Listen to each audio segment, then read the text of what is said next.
बिहार विधानसभा चुनाव में कोचा धामन भी एक ऐसी सीट थी जिस पर सबकी नजरें टिकी हुई थी। कोचा धामन उस जिले में है जो लद्दाख के बाद से सबसे ज्यादा माइनॉरिटी डेंसिटी वाली मानी जाती है, यानी किशनगंज जिले में है।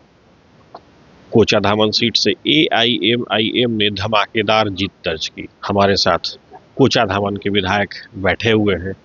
पूछते हैं, लोगों का प्यार मिला, उसका रीजन क्या रहा? लोगों ने भरपूर प्यार दिया, और जितना प्यार मिलता है उतना दबाव भी बनता है डेवलपमेंट को लेकर के। क्या कारण रहा कि आपने वहां पे तिलिस्म तोड़ा बाकी पार्टियों का? चलिए, सबसे पहले तो बहुत बहुत शुक्रिया आपका, आपके चैनल का। देखिए, वो कोचा धामन ही नहीं, किशनगंज एमआईएम के लिए हमेशा खड़ा रहा है। 2020 में भी हम लोगों ने कोचा धामन को जीता था, तब भी लगभग 79,000 वोट्स आए थे। और जब पार्लियामेंट का इलेक्शन हुआ था तब भी वहाँ से लगभग 70,000 के आसपास वोट आया था। तो उसमें उम्मीद था कि वोटर्स हैं और एमआईएम के लिए हमेशा जो है दिल खोल करके वोट करते हैं। तो मुझे अपने वोटर्स पे और कोचा धामन के अवामों पे यकीन था कि एमआईएम के लिए लोग जिस तरह से पहले से खड़े रहे हैं अब भी खड़े हैं और इंशाल्लाह वोट देगी। तो वहाँ के अवामों ने इस बार 82,000 के आसपास वोट दिया एमआईएम। वहां पे अहम क्या रहा, डेवलपमेंट या बदलाव? बदलाव क्या है, पहले भी, इससे पहले मैंने कहा ना कि 2020 में भी तो एमआईएम को लोगों ने वोट दिया था। एमआईएम के वहाँ के लोगों को, वहाँ के लोग डेवलपमेंट को लेकर के तो चाहिए भी, डेवलपमेंट कहाँ नहीं चाहिए, डेवलपमेंट को लेकर के लोग वोट करते ही है। लेकिन डेवलपमेंट के साथ साथ हमारा पार्टी भी हो, हमारे लोग भी हों, हमारा समर्थन भी करे, तो सारी चीज़ें देखी जाती है। डेवलपमेंट तो फर्स्ट प्रायोरिटी है ही। डेवलपमेंट के नाम पे अगर करे तो सरकारी बनती रही है।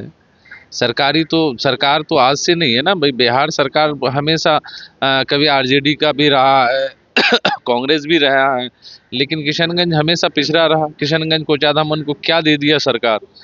तो इसीलिए अब हम लोग बने हैं इंशाल्लाह ताला। हमारे वहाँ की जो ज़मीनी काम है जिस पे होना चाहिए, हम लोग उस पे बात करेंगे, हम लोग उस पे आगे काम करने की कोशिश करेंगे।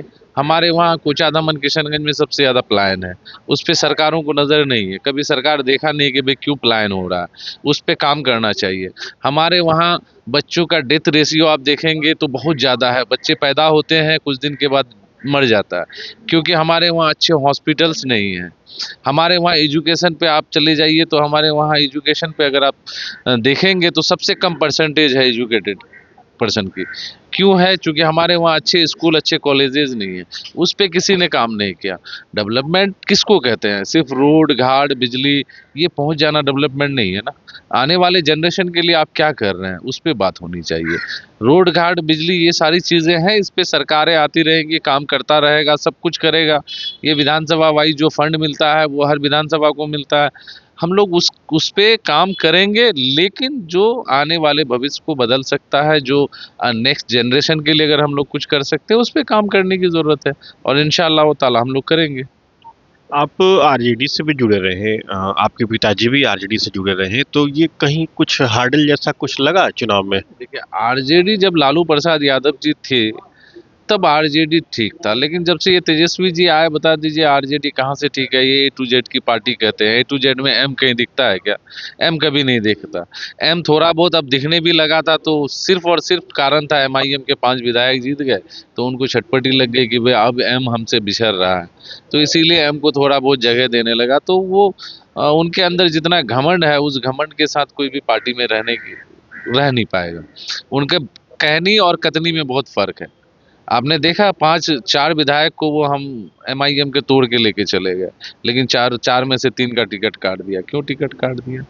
तो ऐसे एरोगेंट और ऐसे घमंडी लोगों के साथ कौन रहना चाहेगा? कोई भी नहीं रहना चाहेगा। ये आपने एक बात कही, और साथ साथ लेकिन एक चीज़ मैं यहाँ पे और जानने की कोशिश करूँगा कि पिछली बार तो डोरे डाल दिए आरजेडी ने, 5 में से 4 लेके तोड़ के।